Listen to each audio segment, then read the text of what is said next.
Alrighty, we are live. Hello, everybody, and welcome to the Average Intelligence Podcast. Probably hear me better now. That was funny. I almost said down the middle because, as you can see, and by the title, I'm by myself tonight. And bear with me one second. Okay, showing that we're live. Good. Awesome. We have audio. All right, let's get into it. I'm very excited for this one, and it was funny because this all happened by accident. Literally, all happened by accident. I just so happened to be on an online forum that I frequent where people talk about history stuff and mostly like history, film, and TV, but I digress. Anyway, some random I some random thread that I came across at All Quiet on the Western Front, and I was like, I like that book and movie, so check it out. And then I caught 2022, and then I got really excited. Okay. And for those who know me well, for years, and I mean for years, I had said, there are so many great movies out there that are set during the Second World War. I shouldn't say that. But that's true. There are a ton of great movies that are set during the Second World War. And there's some good ones set during the First World War, but my only gripe with them is that typically they're smaller, intimate stories where a lot of the quote-unquote battle scenes are more implied than actually seen. And I know there was a lot of shelling that took place, so it's not that they're bad movies. It's just that, and this is going to sound weird, so let me make the entire point, and then you can hang me in the comments. I have for so long wanted a film about the First World War. I would have even taken a miniseries, honestly. I still think they should make a miniseries, by the way, in the vein of Band of Brothers, but in the First World War.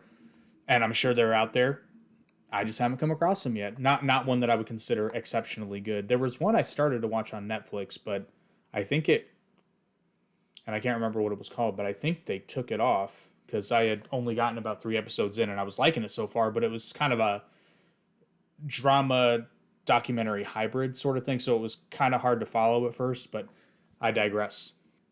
And by the way, if you're just joining us, this is not going to be, because I'm doing this live, so it's for a podcast, so this isn't going to be like a straight, like, here's this section of the movie, here's this part. It's kind of like a conversation I'm having.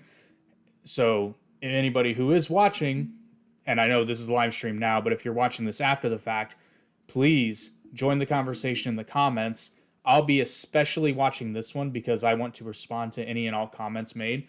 And also, I forgot in the intro, this episode is brought to you by Stevie Wicks Cool Beans Candle Company. More on them later. But their Halloween series candles are a big hit, so get yours before they are no longer available. For a limited time only, because they are Halloween candles. But I digress, like I was saying. So there was that show, but for a long time, I was really, really wanting someone to make a World War I film that showed that had like a larger and more epic scope, because the thing about the First World War, and this might be a hot take for some people, but I think that may be damn near the scariest time to ever be alive. Certainly for people that were involved in the combat, because that is pretty much when warfare became modern and it switched from sort of this heavily romanticized idea and became,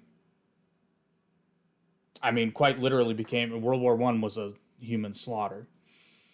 It mechanized killing. It was the first time that, death had been on such a large scale.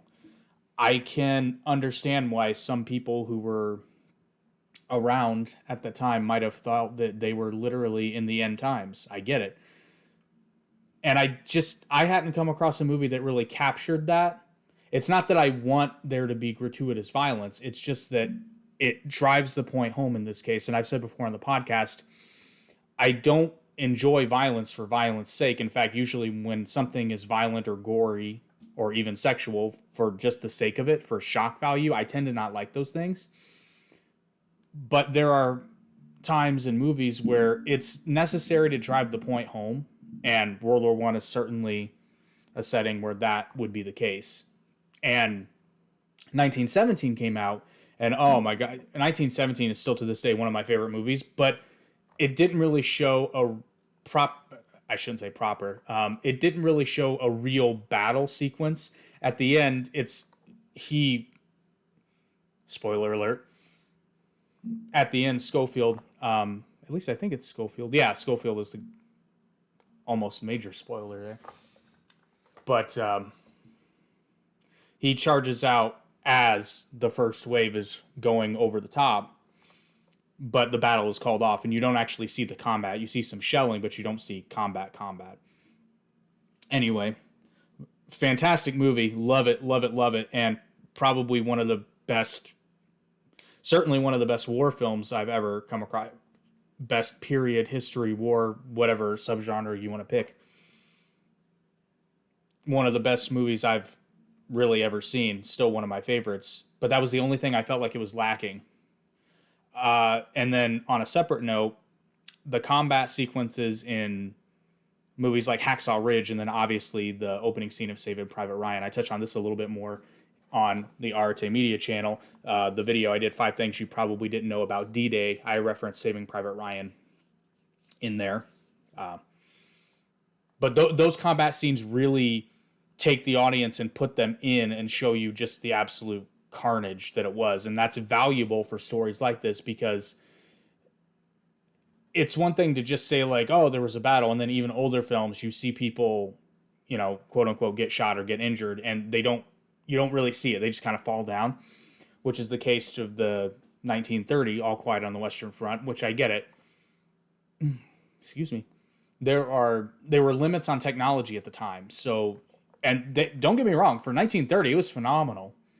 They did. I mean, it still holds up. It's still a wonderful film. But I always wanted to have that sort of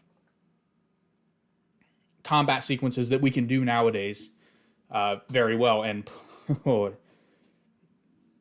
we'll get to that shortly, but this movie delivered in spades. But for those of you who are unfamiliar with All Quiet on the Western Front, I kind of assume that you're not, because you're watching this podcast. But just in case you are unfamiliar, All Quiet on the Western Front was originally a novel written by Erich Maria Remarque. I know I'm probably not pronouncing that right, but I'm not sure if his last name is, I'm assuming it's of French origin, because or it might even be Spanish in origin. I don't know. But he was a veteran of the First World War, a German veteran of the First World War. And this is probably, I've heard it, I'm trying to find, yeah, so the beginning of this book states, and I quote, "This book is to be neither an accusation nor a confession, and least of all an adventure, for death is not an adventure to those who stand face to face with it. It will try simply to tell of a generation of men who, even though they may have escaped shells, were destroyed by the war." It's not really a memoir, although it's obvious that Remarque pulls from personal experience to write this novel. It like it says, it's not meant to be glamorous. It's not meant to be a heroic tale. It's quite literally an anti-war piece of literature in its purest form. And, All Quiet on the Western Front, the films have been called, the original was one of the greatest anti-war films of all time. And like I said, it still stands up. But anyway, let's get into it, and you'll be happy. I jotted down some quick notes just to keep myself on task. So, where should we start? because I don't want to end on a negative note, but I don't really want to start on a negative note either. So before I go into details, I will give those who don't want spoilers a little bit of an idea of how good this movie is without spoiling it. But I'll warn you before the spoilers come. So essentially, this movie came out at the perfect time, considering what's going on in the world. It's a movie that I think the world needs right now to remind everyone that war is. I'm trying to remember who said this, but essentially there are no winners when it comes, especially on this sort of scale. And I think it's important to remember that it's always vitally important to remember that as easy as it is to, be an armchair general when something's going on, I'm reminded of the days, before Osama bin Laden was finally killed. Everyone debating on why are they not looking in Pakistan, or I think he's still in Afghanistan, that kind of stuff. And I always try, and believe me, I fail sometimes, but I always try to remember that, keep in the back of my mind, I've never been in combat, and even if I had, I'm not now. Like, I don't know what the situation is, so whenever I'm talking, I always try to pick my words carefully and always be respectful of those veterans and active duty military, which, by the way, thank you all. Because your sacrifices and your service has allowed me to sit here and talk about this movie. So, thank you. And I will continue to do this because I don't want to speak out of turn, but it's kind of hard to debate that World War I was a shit show, for lack of a better word. It was a complete waste of human life, because even at the end of it, not much got settled. In fact, I doubt, actually, none of it got settled, because all of the resentments that were there before the war, and it even created some additional resentments after the war that led to the Second World War. So it was quite literally just a giant waste. Waste of life, waste of resources, waste of time, waste of everything. So I can't really point to one thing that came out of World War I that was a positive.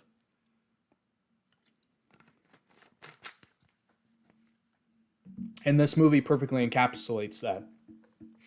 None of the characters make any sort of heroic actions or sacrifices. None of their deaths lead to anything good coming about on either side. And the movie just really drives that home. The combat scenes, I'll get into these more a little bit in depth, but without giving spoilers, the combat scenes are, they're fucking brutal. And not in a good way. Like, in a very good way, because I'm complimentary to the film, but like some of it's hard to watch, and honestly, it should be.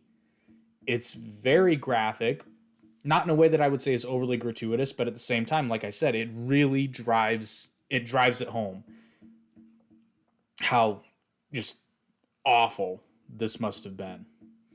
It leaves very little to the imagination of how bad it could have been. And not only are the battle scenes really good at pointing this out, but also just the general happenings of the soldiers at any given time. There's a lot of time, it seems like the impression you get is most of the time they're either bored or looking for food.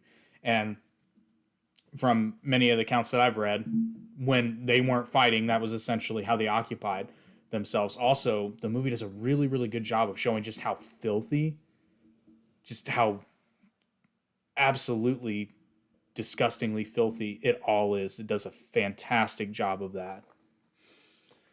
So basically, I recommend everybody go see this film, but particularly if you're into history or these sorts of movies, I highly recommend. However, you're not going to get that, and this is by design, you're not going to get that epic charge moment, and they don't overtly show any Americans in this movie, so you're not going to get the good old USA.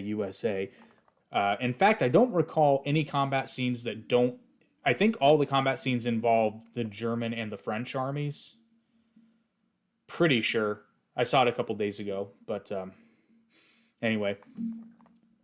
The acting is phenomenally done. The score is quite quite good. They do something in there that Dune did that I really like. There's this sort of, I don't really know what you call it musically. It's a theme, but kind of like in Dune where they just had like the big notes. It doesn't really crescendo or decrescendo. It just boom, boom. They do that a couple of times to very good effect. And other than that, the score's pretty minimal, but in a good way. Like, that's not a dig. Like I said, the acting's phenomenal. All the actors are not all the actors, but all the actors that are supposed to be like 19-year-olds actually look 19, and the older actors everybody looks age appropriate, period appropriate. The uniforms, again, I'm not an expert, but from what I can tell, all the costuming is great. Now, the one difference between this movie and some of the other iterations is they start out with the later period helmets for both the Germans and the French. One of the interesting little tidbits from the previous versions of the film is that at the beginning of the films, they start out with, oh my God, I know what they're called, but I'm blanking on the name. I always call them Kaiser helms, which is not what they're called, but that's just always what I kind of call them in passing. The older helmets with the point. In some of the earlier films, they start out with those, and then eventually, as the film goes on, they get to the more practical metal helmets, which perfectly encapsulates how the First World War went down. You know, because when it started, everybody thought, we'll be home by Christmas, which I know is almost a cliche in more movies now, but literally they thought that it was going to be wrapped up by Christmas, and there were still, like, there was this idea that there were going to be these super heroic, like, Napoleonic cavalry charges on horseback, and, you know, that everybody was going to, you know, fight this war like gentlemen and then be home in no time. And everyone would remember the great heroism representing the motherland or fatherland of wherever it was you came from, respectively. And it became very clear. There's another really good movie, actually, called Joyeux Noël. I believe it's a French film, but it's a collaboration film about the Christmas truce of 1915, which is really good and also perfectly encapsulates sort of the spirit of the First World War. I also recommend you give that one a watch. I watched that this past year. Quite good. One thing about this movie, though, at least in the theater, it was all subtitled because the film is in German.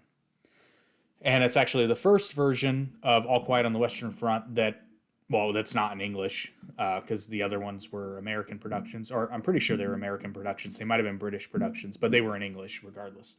This one is a German film. It is all in German, except when the characters happen to be speaking French, but it is subtitled, and Netflix will, I'm sure, have a dubbed option. By the way, this movie hits Netflix on October 28th, but I was able to see it early, so you might be able to check your theater listings. I highly recommend that you go see this in the theater if you can. I will say, the theater I had to go to, the screen was criminally small for this kind of movie, and the sound system was criminally puny for this kind of movie, so I was a little meh about that. But I do highly recommend, particularly if you can see it on a really big screen, which gets me into my biggest gripe about this whole thing, honestly, is that it's a Netflix movie. Now, let me explain. I applaud Netflix for doing this. I really do. These kinds of movies need to be made. The only bad part about that, though, is it didn't get a wide theatrical release, which, honestly, it needs. And I can understand why they might have been hesitant to push for one, because, again, it is a German film. It is all in German. But people who don't like subtitles, I mean, that's relatively easy. You can have the dubbed version go into theaters. I mean, they do that all the time. But again, it's Netflix. They're not attached to a major studio, so I'm not sure what the reasoning would be why they couldn't do a wide theatrical release. I don't know if like the studios wouldn't let them or something like weird like that. I don't know how that works nowadays, but it should have gotten a wide theatrical release.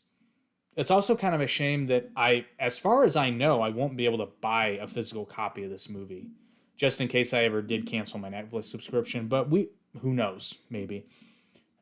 Pretty sure this will be an Oscar contender, at least for foreign film. But like I said, it's quite good.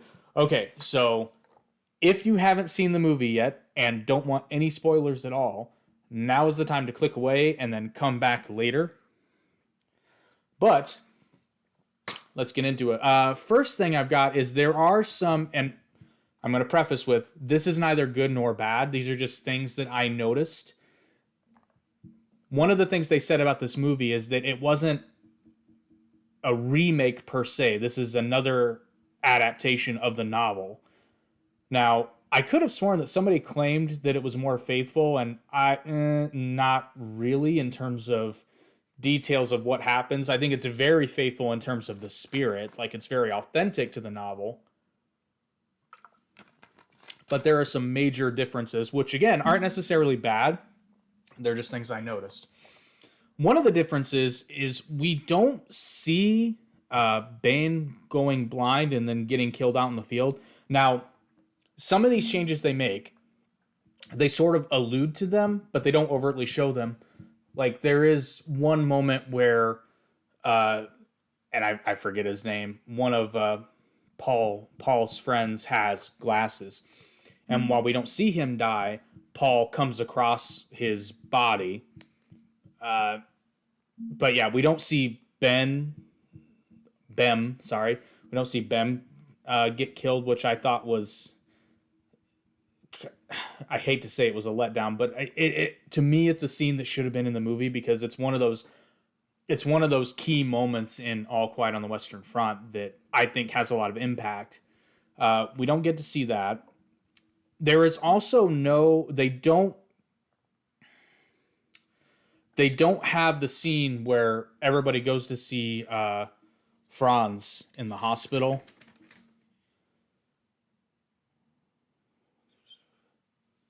I'm sorry, I'm looking at trying to find his last name because most of the time they're referred to by their last names.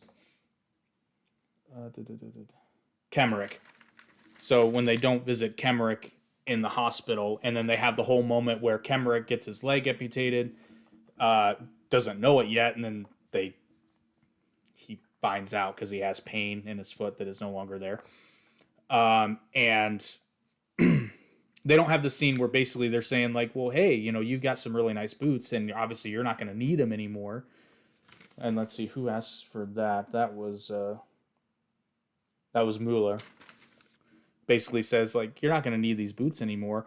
And I can't remember in the novel, but I know in the 1930s film, because I just rewatched that after I watched the 2022 version, they make it a point in that movie where he's got his boots from back home. I think he said that they were his father's boots, and they were very, very nice, much nicer than everybody else's. But now he's not going to need them because he thinks he's going to go home. He actually ends up dying. Yeah, by the way, if you're not aware, it's a downer, and it should be. But that's the point. It's a real downer. Basically, everybody dies. Like I said, that scene isn't it, which I always thought was a really, really powerful moment. It always stuck out to me, and it kind of drives the point home. Not only of just how much it sucked, but how, the mind shifts, the priorities change, because now, it's one thing, because obviously none of them want their friend to go or to die, but now that he is going, the practicality remains. It's like, well, he doesn't need these boots, and one of us could really use them, so it makes sense. And there's a shift, particularly in the novel. There's a real shift of, I think Paul is even like, I don't really blame him. Like it's practical, it makes sense, and priorities have shifted. But that scene is not in the movie. Now they do it in another way, which I think they do extremely well. Arguably better than the boots. I just think the boots are better because it's within the friend group. And I'll touch more on this later, but basically one thing they do in the movie that I really, really like is the movie opens in a battle scene, which is really confusing for me at first because I couldn't tell if that was Paul or who it was supposed to be. It was a soldier, and the soldier dies. But you see his, and I can't remember, I want to say his name was Heinrich, started with an H. His name is sewn into his uniform. And then later when the boys get their uniforms, Paul gets his and notices the tag, goes back and says, excuse me, this belongs to somebody. And then the recruit, or I guess he's not a recruiter because they've already signed up, but anyway, the clerk, the quartermaster, whatever, the guy who gave him the uniform, tells him, "Oh, this happens all the time. It must have been the wrong size." And then he rips the name out of it and throws it on the floor. And then on the floor, you see a bunch of those like tags that have been sewn into the uniforms with the names of the soldiers. And this movie has a lot of moments where it expertly does showing and not telling, because you immediately get what's going on. So they do, like I said, they do something similar in the film versus the other films in the novel. And I'll be honest, I'm not really sure. I think I preferred the way 2022 did it, but I would have liked the boot scene to be in there too. Cause like I said, it's just, to me, it's really important. One thing that I'll be honest, I kind of didn't like about the 2022 film is at no point does Paul go home. Which, if you've read the book or seen the other movies, you know that's a real, I don't want to say pivotal moment in the story, but it's a very important moment, because that's when Paul realizes that he doesn't belong there anymore. He's changed. He couldn't go back to who he was, where he lived, even if he wanted to. And then there are some other really important things. Like, for example, in the novel, while he's home, he sees some Russian POWs and has some thoughts about how, they and I aren't really all that different. That does not exist in the 2022 film. He also doesn't experience, people telling him how they need to win the war. Like, why don't you just march on Paris? Da da da da da. He also doesn't get to go back to his schoolmaster, which I can't remember. Like, I don't even think I got to this point in the novel. I started reading the novel years and years ago, but for some reason I didn't finish it, and I can't remember why, but I did go out and buy a copy because I am going to reread it. But I wanted to get this review out as soon as possible, so I apologize. I can't exactly remember what extent this happens in the novel, but I know in the 1930s film, he goes back to his school and basically calls out his teacher for being a liar, basically sending them all off to get slaughtered. Now he's doing the same thing to these young boys, and the young boys call him, say that they don't overtly say that he's lying, but they're basically like, you're a coward, blah, blah, blah. Meanwhile, he's been on the front line. It's a very powerful moment in the film. The other thing that's kind of missing is you never really, which I really took issue with this until I rewatched the 1930s movie. In the 1930s version, you kind of get to know Paul's friends a little bit more before they get into combat. But it really, upon a second viewing, it doesn't really do it as much as I thought it did. 2022 barely does it. And I think it loses some of the potency when some of his friends die, probably with the exception of Kat. Spoiler alert. Like I said, everybody dies, pretty much. And even if they don't die on screen, like, you don't really know what becomes of them. There is one of his friends, I can't remember the name, but he shows up in the sequel novel. So I guess one person lives, so gotta stay positive. Anyway. But yeah, in the 2022 film, you don't really you get some small bonding moments, like when they all sign their enlistment papers together, and then there's a brief segment. Like I said, it's not necessarily that it was bad, it was just different. So in the 1930s film, they really do this scene, and it repeats itself in a very themed way. But their schoolmaster is basically riling them up, trying to get them, in the 1930s version, sorry. Their schoolmaster is essentially riling them up, like nationalism and fight for your country and this and this and this. And it's like, you don't want to be left behind, all this rhetoric, and everybody kind of agrees to sign up, even though some of them aren't really crazy about the idea, but they everyone in their group ends up enlisting. But in the 1930s film, when Paul goes back home, he visits his old classroom and he's hearing the same speech. So it's a thematic bookend that works really, really well in that movie. We get a similar scene, but they get all riled up after they've already enlisted. So it doesn't have as much impact, in my opinion. Like, don't get me wrong, it's still a good and effective scene, and it still drives the point home. I'm kind of wondering why they didn't. Maybe it is truer to the novel. Maybe I haven't gotten that far yet. Although from what I can recall, I don't really know. But like I said, it happens after they've already enlisted anyway, so it's kind of weird that they're giving up a pep talk now when they've all already signed up. But it gets the point across, essentially, that the older adults are trying to get the younger men fired up about enlisting, so they can basically go be cannon fodder. Because by this point in the war, it's already deadlocked. Like, this is not early. I believe they all enlist in 1917. At the very earliest, it would have been late 1916, but I believe they signed up in 1917. At least in this movie. I can't recall off the top of my head when they enlisted in the novel. But I would think it would have been at the earliest 1916. Yeah, so there's less impact from the schoolmaster. The probably one of the biggest changes from 2022 to literally every other version is there's no Corporal Himmelstoss. The character is not in there unless there might have been some kind of reference to him, but I didn't hear the name, and I only went to the bathroom like for a minute, and it was well into the movie, so I can't imagine. As far as I know, there was no Himmelstoss, so you don't have that. You don't get any of the training stuff either. They go like the movie basically goes from they enlist to they go to the front line. They don't really have that training, which the training stuff with Himmelstoss was done very, very well in the 70s version. Like, it was done well in the 30s, but I think Himmelstoss's best representation was in the version from the 1970s. But then you also don't get the moment where Himmelstoss kind of redeems himself in combat, because eventually Himmelstoss gets sent to the front line and he ends up saving.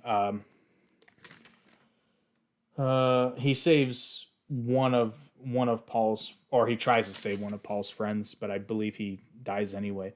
But Himmelstoss ends up redeeming himself because in the novel and in the 1930s version, Himmelstoss is the town postman. And he's very friendly to everybody, but he's in the reserves, right? So he gets called up, and he's basically, I think he's a corporal, or whatever the,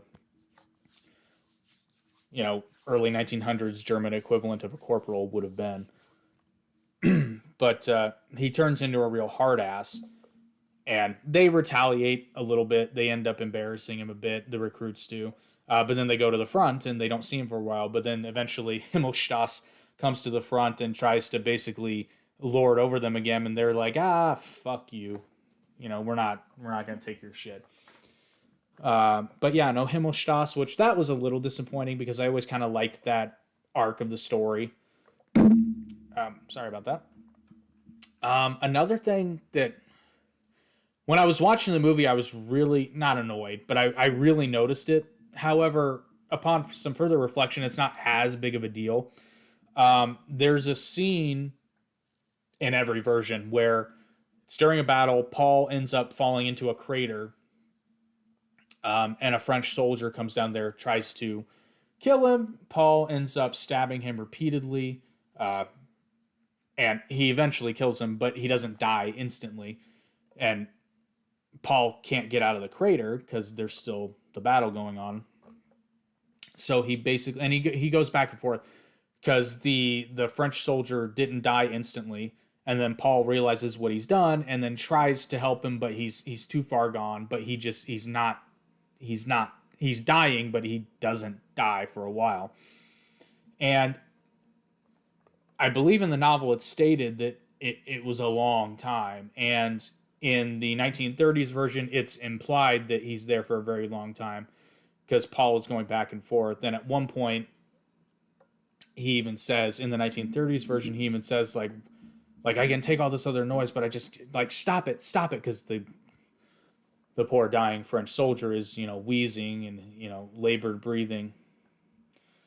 But eventually the French soldier does die, and Paul eventually gets back to his line, and it really shakes him up because while the Frenchman is dying, he like looks in his things and sees that he finds his name, and he has a wife and daughter. There's also, this is kind of an aside, and this is something that both versions do. Part of the whole like how disgusting it is. Paul wants to give him some water, right? well, his canteen is out, and I think the French soldier's canteen is out too. So he gets water from the puddle, which may or may not have blood or any other number of impurities in it because that's his only option. And it's so gross, but at the same time, and like today with modern sensibilities, you're like, oh, you're probably better off not to do that, but I guess he is dying anyway. So, but yeah, this it's one of the moments where the 2022 version is just brutally just ugh. But it really, again, it drives that point home. And even in the 2022 version, there's a moment where Paul takes a fistful of mud and jams it into his mouth to try to get him to be quiet. And then obviously he changes his mind, but it's ugh. War as hell. Let's see. The other thing that really stuck out to me was Kat's death is different in the 2022 version. Now, this one I didn't think was nearly as good because in the novel and in the 1930s version, I believe the 70s version too, Paul and Kat are out trying to find some food, or Paul goes out looking for Kat. Kat is out looking for food. And there's some shelling, and Kat is hit by a piece of shrapnel, but he's still conscious at the time, and Paul ends up carrying him because Kat can't really walk. And by the time Paul gets back to the line to try to get Kat some help, basically the doctor there is like, you could have saved yourself the trouble. He's dead. And he had been for some time, and Paul carried him back on all that way. And Paul still does carry him back in the 2022 version, but there's this kind of strange and, in my mind, out of place. And when I say I disliked it, I don't mean like it was awful and ruined the movie. It was just my preference would have been to have kept the original. There's this kind of weird and, like I said, almost out of place subplot where there's this farmer that Kat and Paul keep stealing stuff from. Like they steal eggs, and then at one point they steal a goose to go cook it. Which in the novel they do kill a goose and cook it. I just don't think they go back. But it's implied that they repeatedly go back because they have this method of breaking into the farm and getting stuff. But anyway, towards the end of the movie, and actually towards the end of the war, they decide they're going to celebrate because the news is that there's an armistice signed and the war is going to end. I think it says within the following day. And they decide to celebrate, so they go back to the farm and steal some stuff. Well, wouldn't you know it, this time the farmer's kid says, not today, and they think they've escaped, and the kid follows them, and while Kat is relieving himself on a tree, the kid shoots Kat. Like I said, spoiler warning, which if you've seen it, you know. I'm curious if anybody else agrees with me that I just don't think this one had, well, I shouldn't say it doesn't have the same impact, it just has a different impact. Because kind of part of the tragedy of the 2022 version, it's a more direct tragedy because this is the day before the armistice, and the soldiers know that the armistice has been signed, and that I think it's only like within a few hours or within a day of the armistice taking effect, because at this point it's already been signed. And then the only other real difference that I could come up with, the only major difference is that, and upon rereading that section of the novel, it's not as overt as I remember it being, but the reason the book is called All Quiet on the Western Front is because at the end of the novel, which I'll actually read it to you. So, spoiler alert, this is literally the last 2 paragraphs of the novel. It said, he fell in October 1918. So in the novel, this would have been roughly a month. It doesn't give what date in October. But as we all should know, the First World War ended on November 11th. Sorry. Or at least that's when the armistice took effect. So the official end was November 11th. So at best, he was a month removed from this, probably less. But anyway, he fell in October 1918 on a day that was so quiet and still on the whole front that the Army report confined itself to the single sentence, all quiet on the Western Front. So that's the second to last paragraph. Now, the 2022 film differs greatly in this regard. And I guess the best way I can describe it is if the movie hadn't been called All Quiet on the Western Front, I would say it's a perfect ending. But the only reason this is not that big of a deal, because don't get me wrong, like the movie to the ending to this movie is fantastic and tragic in just a gut-wrenching way. So believe me, it works. But throughout this entire movie, there's really no reason to call it All Quiet on the Western Front, because we don't see that field report. It's kind of like, so the Karate Kid movie, but with Jackie Chan and Jaden Smith. Like, it's called The Karate Kid, but it's not really The Karate Kid. They're just like, they're calling it Karate Kid so it has the name value. Now, this is overall it's a true adaptation of All Quiet on the Western Front. I just would have really, really liked for them to have shown that kind of report, even briefly, or because at the end of the movie, you've basically got a general who finds out about the armistice and is like, well, I'm not, like, I want one more fight. And there is a really nice touch they put in the movie, because I even saw myself in the theater thinking, I was like, well, why would they go? But, and again, this is very subtle. The filmmakers do a lot of really subtle things in this movie that if you're not paying attention, you probably won't notice. But in that scene where the general orders them all to go back out to the line and they're going to charge the French line, because I forget where they're at, but he says this belongs in German hands. So we're going to go take it from the French before the armistice takes effect. You have some guys who say, I'm not going to go fight. Well, they're taken over to the side and they're all shot. So it answered the question before I even was able to ask it out loud. It's like, why would they go? Well, that's why they went. And actually, they start the charge with 15 minutes to go, which I think at that point, they probably could have just been like, we're not going to take it anyway. But I don't know. All it would take was one fanatic officer. In the spirit of not wanting to end on the bad stuff, and again, when I say bad, it's really not that bad. It's just the stuff, like, you have to nitpick some things, right? I'm going to go over what I thought was bad first. And again, when I say, like, these certain things might be bad in my opinion, but it doesn't ruin the movie by any stretch of the imagination. And like I said earlier, some of this I've already touched on. Like, one thing that I thought was bad was I didn't really care for the whole farmer bit. Like, to me, they spent a lot of time on that, and it really, just for me, it wasn't necessary.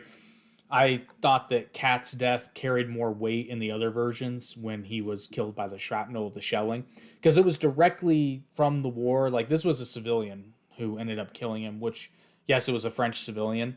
So I guess in a way it was the war, but at the same time, if they hadn't stolen from them, they probably wouldn't have shot him. But I digress. To me, it didn't feel as impactful. Wow. Sorry, I just took the lid off the sponsored candle, and this spiced apple is, it's strong. I touched on this too. At some point, it should have had the field report saying all quiet on the Western Front. I think that just would have tied everything in extremely well. The other thing that I didn't really care for was, so one thing, I'll get more into this when I start talking about the good stuff, there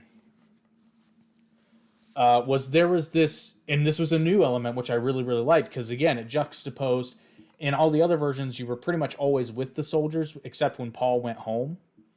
But there was this kind of subplot, or a B-plot rather, of German diplomats trying to sign the armistice after the Kaiser abdicated the throne, which happened. This is what would become the Weimar government. But there's this whole subplot, and they're meeting with this group of French generals and diplomats, and I don't think this was done intentionally, But there's quite a few times where the French generals are almost painted as like the bad guys because they don't want to compromise. They basically want unconditional surrender. I don't know. To me, that, like I said, I don't think they did that intentionally, but that's how it came off. And it almost made, which I guess they were good guys because they were trying to. It seemed like I heard one reviewer say that this felt like they just wanted to show that there were, good Germans, which there were. So what do you mean, got y'all? Just saying hi? Sosa's words of wisdom. Thanks, buddy. But yeah, so it to me it came off as kind of weird, but I guess you had to put some tension in there, so that was barely bad. It was just something I noticed. I was sitting there like, wow, this guy's a dick, but technically the good guy. Although, as you get deeper and deeper into history, you learn that not everything, hardly, nothing is black and white. Everything is shades of gray. There was quite a bit of corruption in the French military. But anyway, so yeah, that was pretty much it for the bad stuff. Now, one thing I did kind of write down as a note, which this isn't exclusive to the 2022 version. This is kind of All Quiet on the Western Front in general. And this isn't something bad. This is just something that you should be aware of before you experience any version of All Quiet on the Western Front, is that this is not a narrative per se. I mean, it is, but it's not your typical narrative, because it's not, you are following one person, but it doesn't follow like a hero's journey formula at all, because this is, again, it's not supposed to be a heroic journey. It's almost kind of like a dramatic documentary in many ways, except that you can read the narrator's mind. But it's not meant to be those things. It's just that if you don't expect it, it can be a little, not jarring, but if you're used to a certain story formula and structure, this could be confusing or a little bit disappointing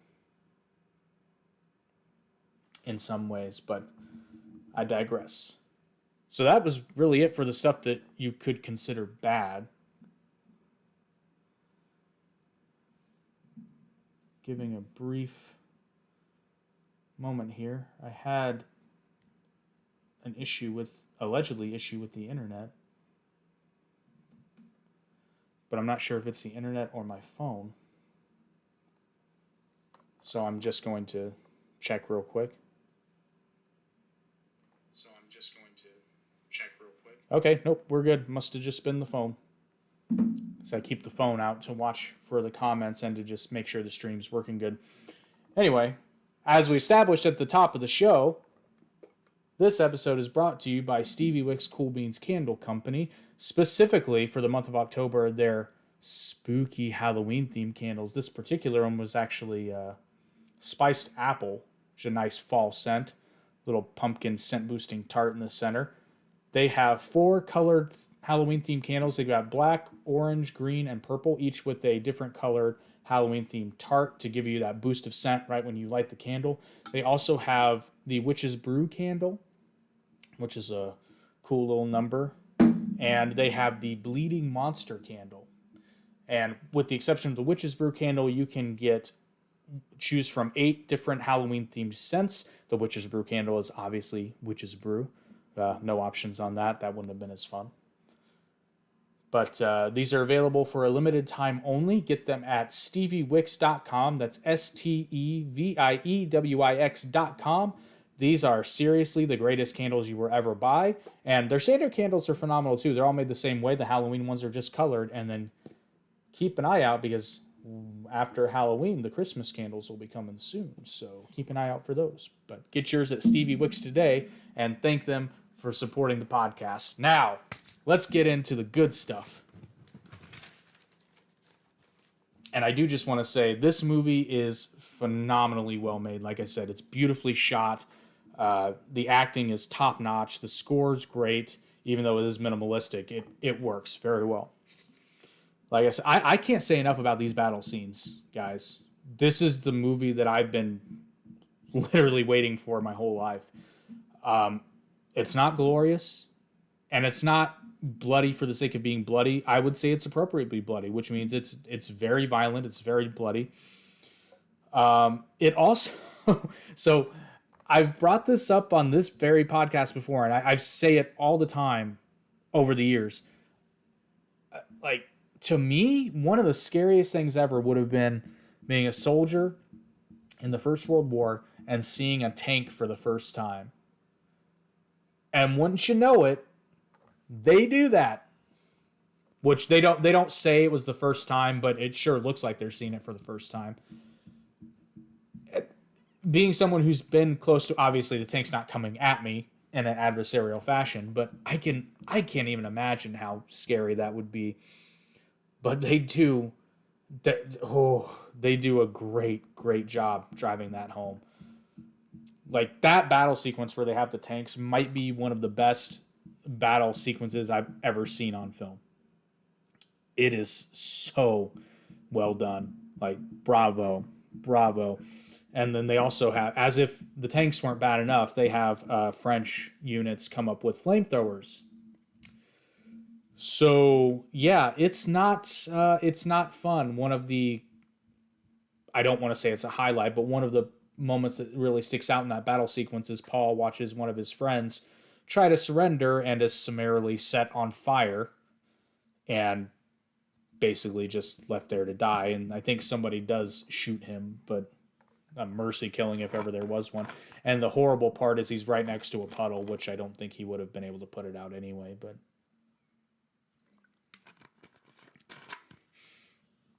and I believe at no point did any of the flames look fake. I think obviously that part had to be CG because it didn't look like anybody was wearing a flame suit, but I think some of it at least was practical. It was extremely well done. And just, oh my gosh, everything. There's a lot of bayonet charges and bayonet combat. Like, the combat is very in your face, which makes sense. This is trench warfare. After all, there's even people using shovels, which was not uncommon. In fact, the first battle sequence where we meet our first uniform bearer, it shows fatal wounds being inflicted with a shovel. This is one of those things where I would higher up in school, absolutely at the college level. This should be shown in history classes. Like I said, these battle sequences are phenomenally done. And per my understanding of what happened in the First World War, very accurate. One thing that All Quiet on the Western Front does that's very, very helpful is the fact that they don't specify which battles these are. Now, if you're a history nerd, you might be able to piece some of it together, i.e., if it was the first time they'd seen tanks, you could pick that battle out, but they intentionally don't tell you exactly where they are or which battle it is, and that helps because that's not the point. It's not a documentary, and it's also not telling a specific act of heroism, so you don't really need to know which battle is happening to get the point. Another thing I really liked, I didn't think I was going to like this part because I heard that there was that subplot with the politicians. I actually really, really liked it. And they go out of their way to show the differences. Like, there's the politicians and then there's a German general that you see. And, it shows them. One of the big themes in this movie is that the soldiers seem to always be hungry, which they are because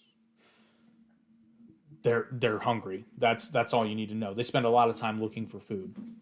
But then you cut to pictures of these politicians just like having tea and coffee and eating these delicacies. And then this German general at one point is eating dinner, and it's a very lush, and he's close to the line, which kind of really drives the point home of, there's the men on the ground and then there's the people that are supposedly in charge, but they obviously aren't seeing what's actually going on, and nor do they care.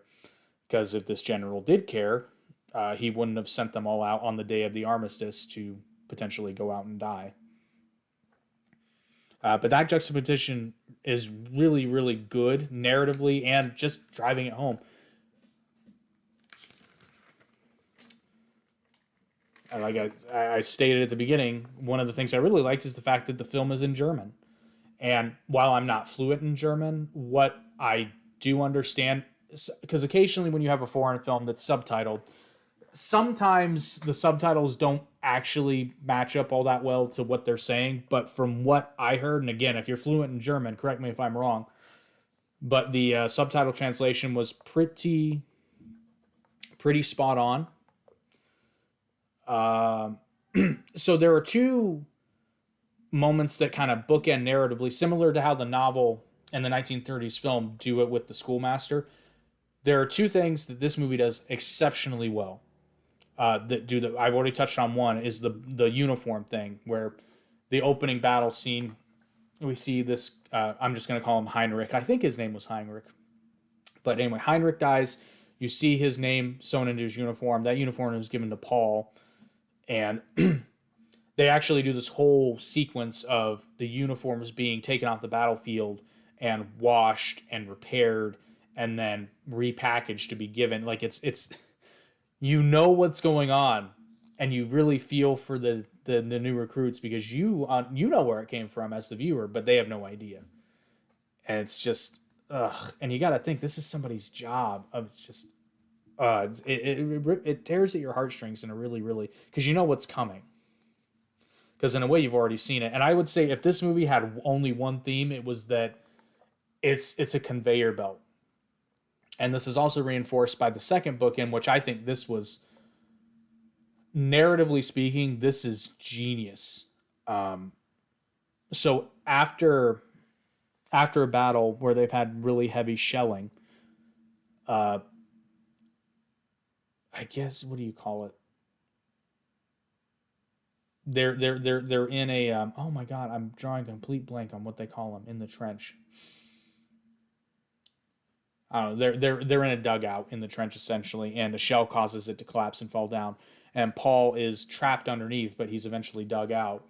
And after taking a moment to collect himself, an officer passes him and asks, "Are you injured?" And he says no. And he hands him a bag and says, "Okay, start collecting." And he's collecting dog tags. And one thing I just got to give a shout out, which isn't a surprise because this is a German film, but German dog tags are different from American and British dog tags in the First and Second World Wars.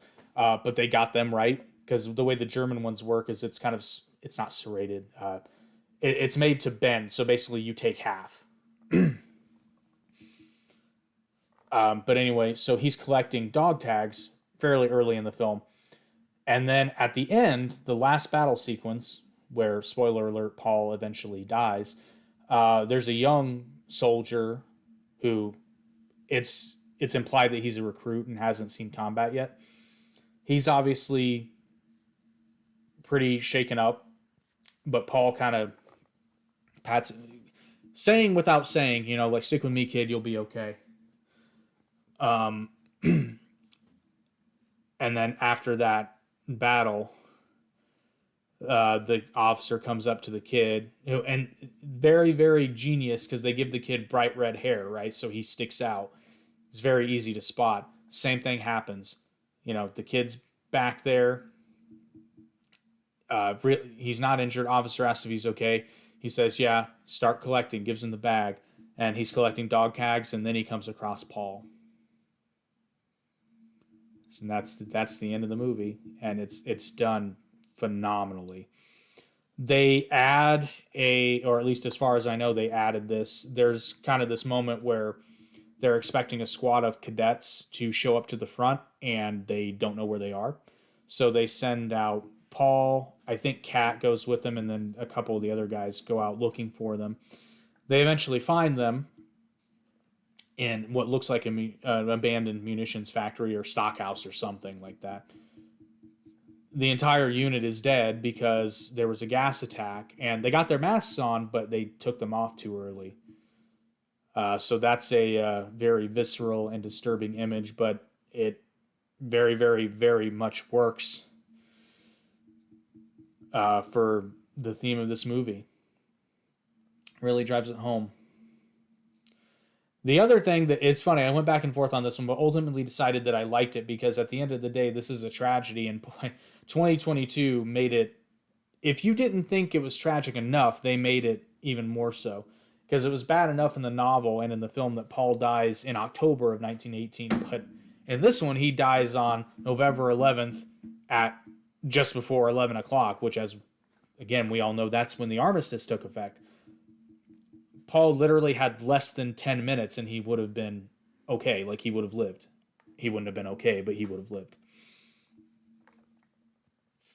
Actually, no, I take that back. He dies after 11 o'clock. He gets his wound inflicted just before 11 o'clock.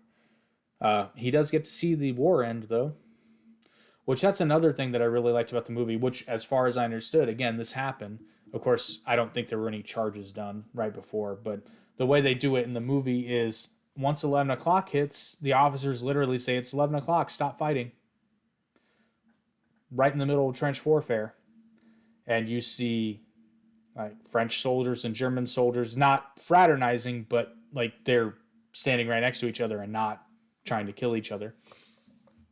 And Paul takes a bayonet wound from behind while he's in one of the French bunkers. Bunker! That's the word I was looking for. It was the bunker that collapsed. Seriously, guys, you can, like, I love how sometimes we hate on this channel. And I just want to reiterate, we don't script these things. Even when we did the Ben Shapiro, Alex Jones bit, that wasn't scripted. I had some notes for some of the ad spoofs that I wanted to do, but none of that was written out. We don't plan this, which is why it's helpful when I have notes for myself just to keep my thoughts on track, but this is not a script, like you can even see. These are just bullet point notes. None of this is a script. And people give us crap all the time, but we regularly do over an hour of just conversation. Or in this case, I have literally proven that I can blather on for an hour about a single movie. So kudos to me, plus or minus a little bit for the sponsorship. But yeah, anyway. So yeah, sometimes I forget words when I'm in the middle of talking. But bunker was the word I was looking for. It's a rough movie. Now, me personally, I really like movies like that. If I feel exhausted after a movie, I've been on an emotional roller coaster, and that's what I like. Whether it's a good or bad, like whether it's good emotions or bad emotions, either way, I feel like I've been through something, and this movie delivers that in spades. Like I said, this is not a heroic USA go get 'em type of movie. This is the epitome of anti-war films. And it has a nice little bit of subtext about, the elites versus the commoners, which I think is appropriate for this movie. Usually I don't particularly like those kinds of themes, but it definitely makes sense for this movie. Let's see. Was there anything else? Oh, but yeah, so what I was saying, Paul dying basically on 11/11 at 11. At first, I really didn't like that because I thought it was a little too on the nose. But at the same time, like, hey, if you're looking for a tragedy, it doesn't get much worse than that. Like I said, in the novel, it's bad enough that he dies in October. But, I mean... So, in a way, I liked it. And I also kind of like, narratively speaking, that they ended on essentially a battle scene. Because you get the battle, and then Paul dies, and that's the end of the movie.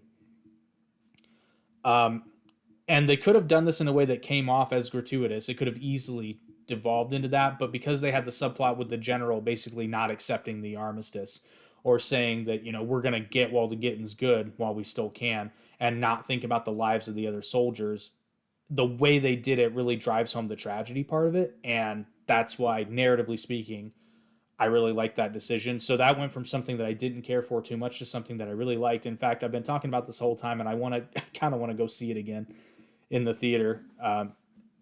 Yeah, it's really good. This movie should have had a full theatrical release. I really like Netflix, if you can, and you're listening, please. Or I might try and see if I can find it at a different theater with a bigger screen. That might satiate my craving. But it was one thing that I think we can all appreciate right now with what's going on, and sort of in closing, as I was digging through the novel. Like I said, I'm going to reread it all, but I was digging through to check things, and I came across an interesting quote that kind of hit pretty good. So it's actually in the first chapter, and Paul simply says, "It's very queer that the unhappiness in the world is often brought on by small men." And I know Jordan Peterson could have a field day with that one because he's essentially said the same thing. But I don't know, that kind of hit home, and that really sort of encapsulates the general sentiment of All Quiet on the Western Front. Now, in this case, he is talking about someone who is literally small in stature, but it brings the wider point home. I'm going to say it again because it's very queer that the unhappiness of the world is often brought on by small men.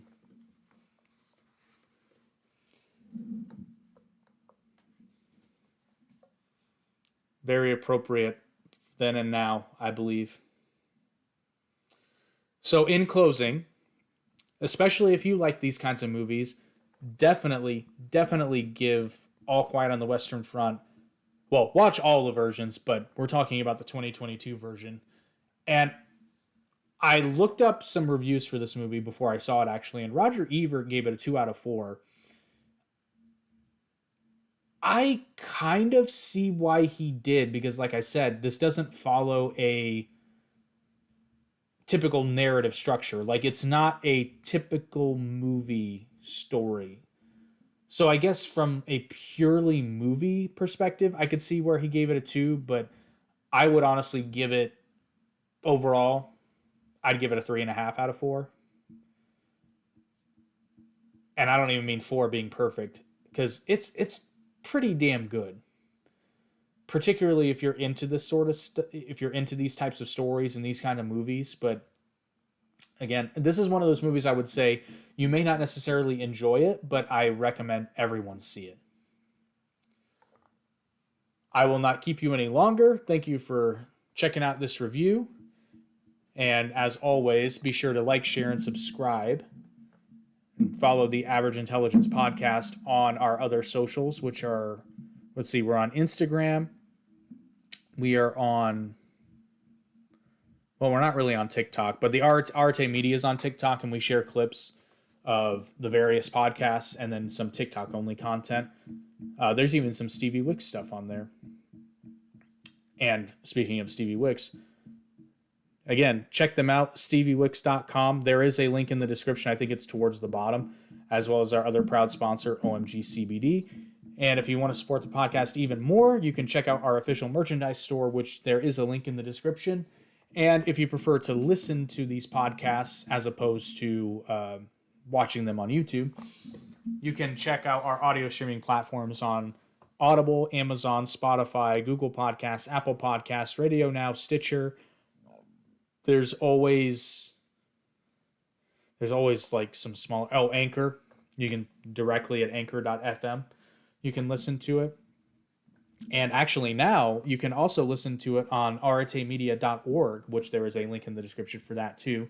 We always have, you can listen to any of the podcasts on our little network on there, as well as check out the Arte Media blog, which I'm pretty sure I'm going to do a blog post about All Quiet on the Western Front, but I haven't decided yet because I pretty well covered everything I wanted to in this review. But if you want the blog, let me know. We'll put it down there. And you can also check out any and all of our little side projects on there as well. There's a complete history of the All Events Welcome Championship on there, as well there will be for our new championship, which will probably debut sometime next year. I believe that's it. Thank you for checking out the review, and as always, keep watching. Like I said, like, share, subscribe, support the podcast, and we'll keep bringing you content. And if you have a specific topic or movie or anything that you want us to talk about, just leave us a comment, and we'll more than likely do it. But as like always, comment, join in the conversation. But that is it for tonight, and I bid you